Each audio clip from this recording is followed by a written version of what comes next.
What's up, everybody? Big Daddy Giddy here with MJ Giddy, and we're going to tier list rank the entire Halloween movie franchise. We're going to rank them in chronological order, so if you haven't seen Halloween Ends and you are worried about spoilers for that one, just watch the entire rest of the video. That'll be the last one, but obviously spoiler alerts throughout. All right, let's do this.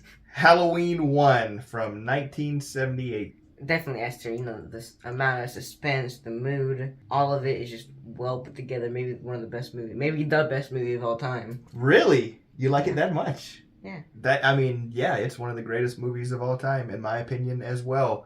It definitely deserves S tier. We could go on and on about this movie, but I think it'll probably be brought up in comparison to some of the other movies, and so we'll probably end up coming back and talking about, like you said, the mood, the tone. It feels like fall, Halloween, and then there's this never-ending, unstoppable, lurking in the shadows death that's coming for all of us. That is horrifying and awesome. Moving along to part 2, Halloween 2. I used to think S tier, but now I think A tier, because there's going to be some movies I think that are better than that. But it's still I think it was a good sequel, and I liked the suspense and how they still kept that suspense. I just think it was a good movie, but not S tier. Yeah, the fact that part 2 picks up right where part 1 left off. That too. So cool. It's still awesome, but not S tier. I too would put this A tier, so I think that's an appropriate place for it. Now moving along to the very divisive, controversial Halloween 3 Season of the Witch. I would put that A tier, like mid A tier, not A plus, not A minus.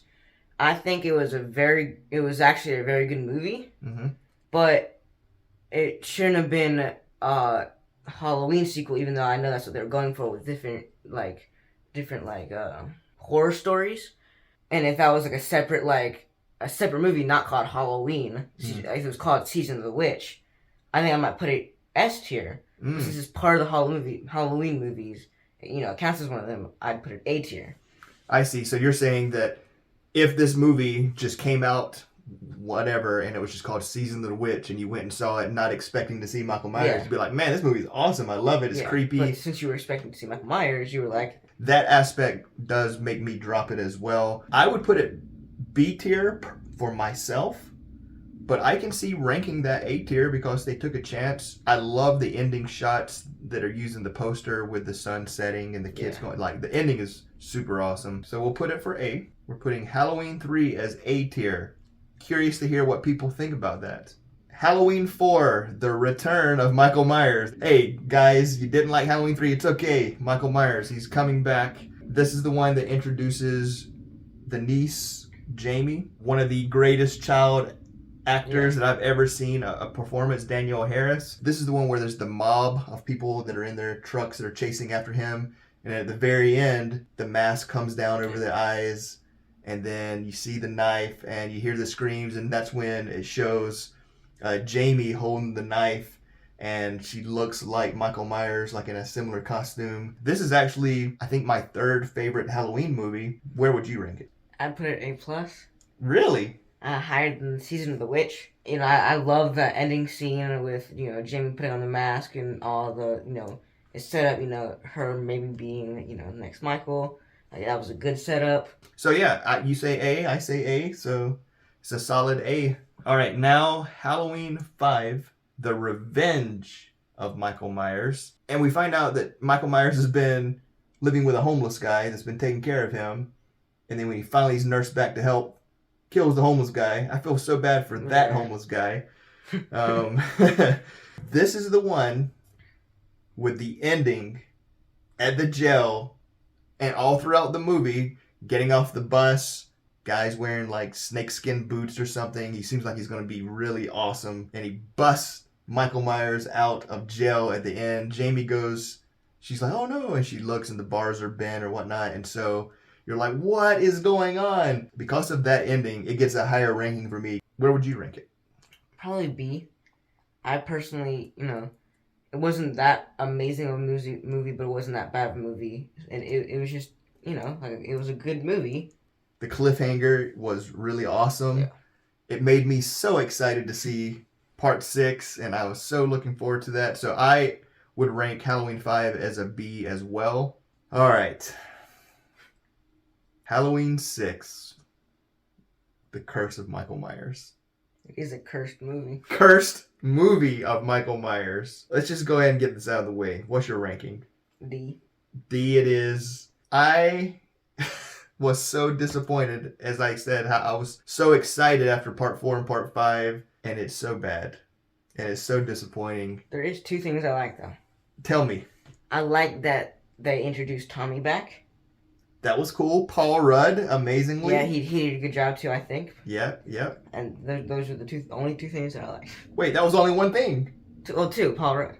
Oh, you liked that they introduced Tommy back, and then it happened to be Paul Rudd. Yeah, that he played him well. Yeah. Okay, his performances. Yeah. Okay, got you. Yeah. So really, just Paul Rudd as Tommy is the one saving grace for you. So I thought that maybe I was being too harsh on it based on memory, and that I was just so disappointed. But then when we watched it, I was like, it's even worse than I remember. It deserves that D rating. Yeah, definitely.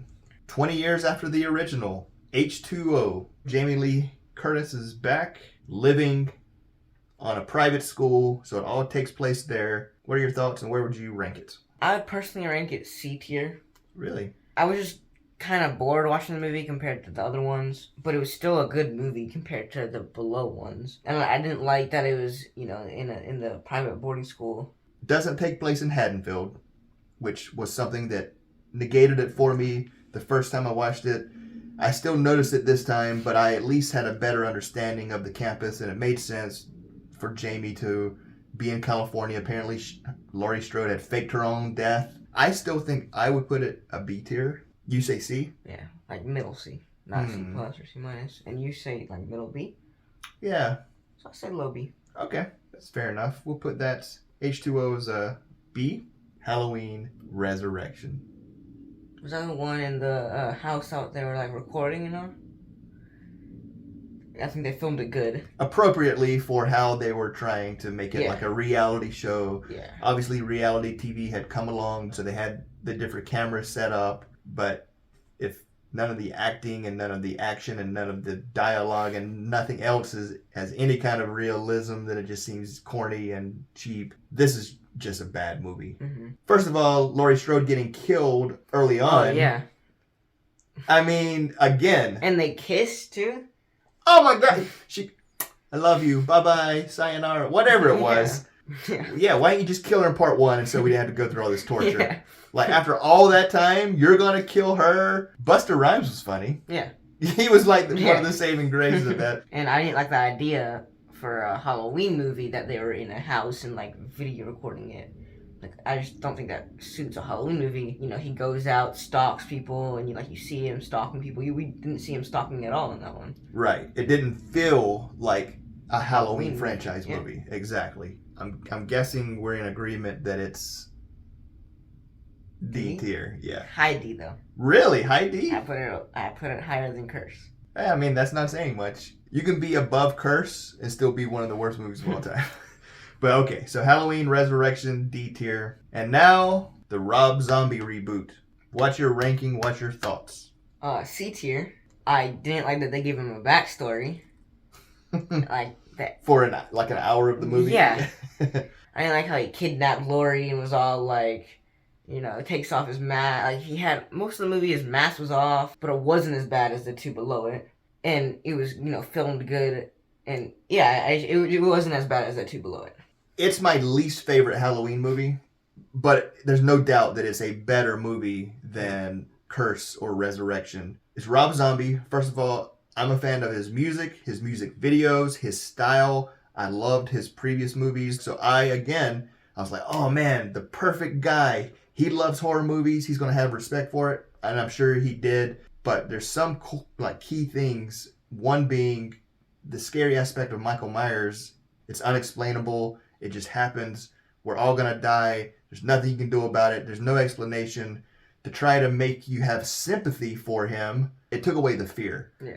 But the unexplainable is is way more scary than putting an explanation. It put an explanation on Michael Myers as to why he is the way he is. Yeah. That took time away from developing the characters of Laurie and her friends, which is why you like the original Halloween. You get a feel for who they are. So when this thing is coming after them, you can relate to them. Whereas whether it was the dialogue or whatever, in this specific movie, I wasn't feeling Laurie Strode. She wasn't likable. Maybe I was supposed to sympathize with Michael and be like, kill her, I hate her. I don't know, but it didn't even have the visual flair of a Rob Zombie movie. It didn't actually feel like his style, but it is a better movie than the other two. So I could put it C. I mean, for me, it's a D along with those other two, but...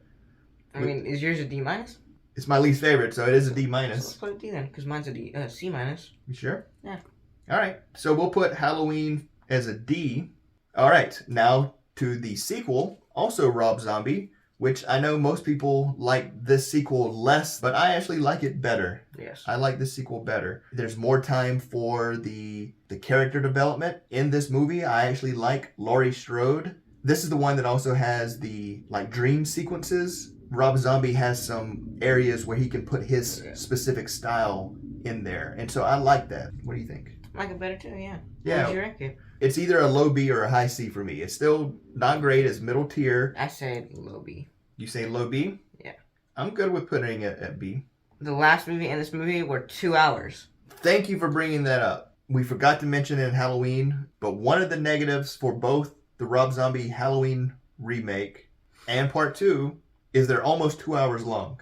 Halloween, his first one, is 2 hours long, and it's got the first hour of backstory, stuff that you don't need. So now, for the beginning of the final trilogy, it's just called Halloween 2018. Where would you rank it? What are your thoughts? Either high B or low A. I liked, they filmed it amazingly, the mask was good, and I like how, we find out Laurie has been training somebody like that. I just like the story in that one. I just think it was a good movie. It makes sense. Yep. If you had seen the original Halloween and then you're 40 years later, this is where all those characters currently are. You're like, that makes sense, and it's filmed well. Like the scene of him getting the hammer and then walking to, stalking through the town. It feels like a Halloween movie. It is my second favorite Halloween movie. I think it's so well done. I don't think it's S tier because that original Halloween is so special, but it's definitely A tier for me. And like I said, it's my second favorite Halloween. So you're good with A tier on this one? Yeah, okay. Middle A. Okay. All right. Now, Halloween Kills. A lot of people were down on it. What are your thoughts? I say middle B tier. I thought it was a pretty good movie, and I liked how all the townspeople came together and all. I think they did a great job of, like I said in the last one, after 40 years have passed, how have these individual characters, where would they be with their families? This movie touched upon where would the town be. I loved that aspect. I liked, again, hospital scene. There's so much that takes place at the hospital, and Michael Myers never gets there. You know that at no point in time in part 2 do Laurie Strode and Michael Myers ever interact? Really? Because she's at the hospital the entire time. They go on a hunt for him, so that's a throwback to part 4 with the mob. And again, characters. I like characters. I like Tommy. I like Lindsay. I like the couple that was flying the drone. Yeah. You get to see a feel for the town of Haddonfield because Haddonfield is a character, and so I would rank it a B as well. So yeah, B. Now's the time. If you have not seen the newest one, Halloween Ends, spoiler alert, turn it off, go watch the movie, come back, because we're going to talk about the newest one, Halloween Ends. We just saw it last night. Go. I think it was my least favorite one.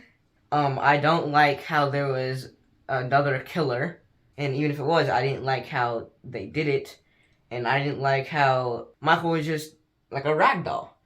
He got pushed around easily, he got wrestled, and it made Michael look like somebody that wasn't amazing. Yeah, it craps on the franchise, the mood, Michael Myers, Laurie Strode, the story, everything about it. I think is bad. You don't see enough Michael. All of the other characters were one-dimensional, like the doctor and the nurse and the DJ.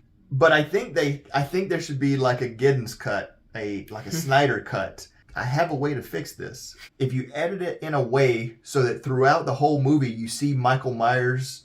When I say Michael Myers, I mean the mask. Yeah. You see the Michael Myers masked person doing the killing throughout, and it's intercut with the story that we see of this kid. In the movie we see him doing the killings throughout. We know it's him. But if you edit it in a way so that you think it's the Michael Myers character in the mask doing the killing, and then at the end you reveal, oh my God, it was the kid under the mask the whole time. So you get to appreciate Michael Myers doing the killing throughout, and then at the end it sets it up for, whoa, is he going to be the next Michael Myers? And also, because they kill Michael Myers at the end and they grind him up and he's dead, he's gone, if you make it where it was the kid, he's the one doing the killing, if you then show where his supposed dead body is, where it was before, but now there's nobody there, then it's like the ending of Halloween 1. And then you can show the rooms and you can have the breathing like he's out there somewhere.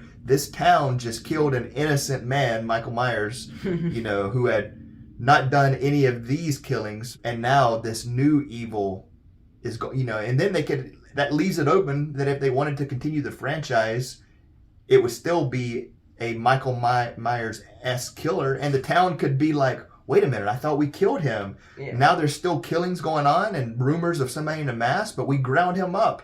There's no way he's back. And so it leaves it open for the legend of Michael Myers. That's the name of the movie, by the way, The Legend of Michael Myers. But you've got to change the editing and do a couple reshoots and you can't have the kid get his neck snapped by Michael Myers. So, but yeah, it's a D tier. It's awful. So I think that's a good list. How do you feel about it? Yeah, I agree. I didn't know you were in the sun. My son in the sun.